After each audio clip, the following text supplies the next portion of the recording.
வேலைக்கு போயிட்டு இருந்தேங்க. நீங்க யாருடைய அப்பா? தர்ஷினியோட அப்பா. தர்ஷினி இப்போ சூலூர்ல காலமான பொண்ணு பாப்பாட அப்பா. அப்பா சொல்லுங்க. என் பேர் ரகுபதிங்க.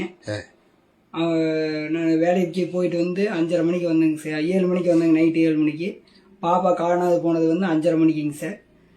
தம்பியும் போய் தேடி தேடி பார்த்துருக்குறாங்க. தரிசன் போய் தேடி தேடி பார்த்துருக்குறாங்க சார். தேடி பார்த்துட்டு நான் வந்த ஒன்று சொன்னாங்க சார்.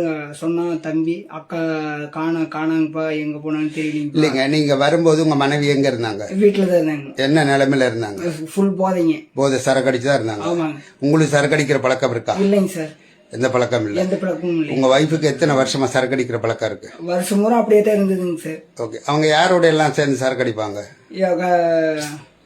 இல்ல, உங்க வீட்டுக்கு அந்த கார்த்தி என்ற பையன் வந்து போயிட்டு இருப்பானா? நான் இல்லாதப்ப வந்துட்டு போயிட்டு இருந்திருப்பானுங்க. அக்கம் பக்கத்துல உங்களுக்கு சொல்லி இருப்பாங்கல்ல? சொல்லலீங்க, எதுவும் சொல்லலீங்க.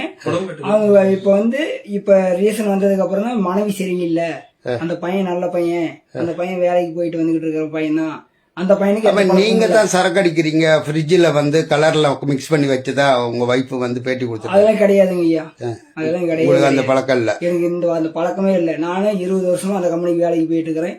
யார் வேணாலும் கூப்பிட்டா என்னை நம்பி யார் வேணாலும் வருவாங்க, சாட்சிக்கு யார் வேணாலும் வருவாங்க. அங்கே இருக்கிறவங்களுக்கு தெரியுங்க நான் எப்படியாட்ட பையனும், அங்கே இருக்கிறவங்களுக்கும் தெரியும், எங்கள் குடும்பத்துக்கும் தெரியுங்க எப்படி பையனும், அவர் குடும்பத்துக்கும் தெரியுங்க.